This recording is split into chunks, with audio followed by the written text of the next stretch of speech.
गणपती बाप्पा मोरया. बाप्पा, खरं तर तुझा हा उत्सव लाखो लोकांच्या पोटाशी जोडलेला आहे. म्हणजे बघ ना, तुझी सुंदर अशी मूर्ती घडवणारा कारागीर रात्रंदिवस मातीत खेळून अगदी थकून जातो. तुझ्या सुंदर मूर्त्या विकणारा, तुझ्या सजावटीचं सामान विकणारा गरीब दुकानदार रस्त्यावर उभं राहून फक्त काही पैशांसाठी येणाऱ्या जाणाऱ्या ग्राहकांशी घासाघीस करतो. आणि तुझ्या उत्सवाला शोभा आणण्यासाठी तो गरीब कामगार उंच अशा जिन्यावर चढून रात्रंदिवस त्या लाईटिंगच्या दोऱ्या ओढतो.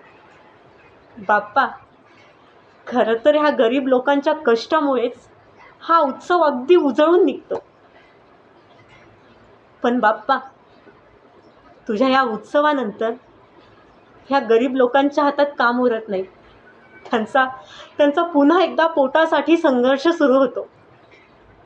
आणि आम्ही लोक ह्या उत्सवामध्ये लाखो रुपयांची उधळपट्टी करतो. आणि बाप्पा, ह्या लोकांच्या हातात वर्षभर पुरतील एवढे पैसे देखील उरत नाही. आणि राहिला प्रश्न निसर्गाचा, तर बाप्पा, तुझ्या विसर्जनानंतर तू तर पाण्यात विरघळून जातो. पण ह्या प्लास्टर ऑफ पॅरिसच्या मूर्त्यांमुळे पाण्यातले अनेक जीव धोक्यात येतात. कित्येक मासे मरतात, पाण्याचं प्रदूषण वाढतं, आजार बळवतात.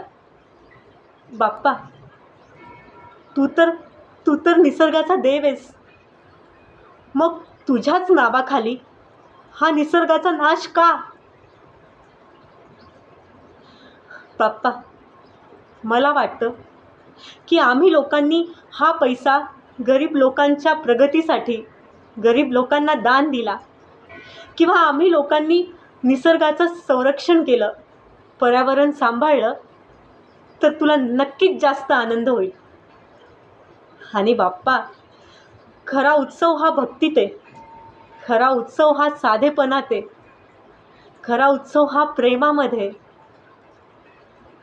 उत्सव हा अहंकारामध्ये, देखाव्यामध्ये किंवा प्रदूषणात तर मुळीच नाही आहे.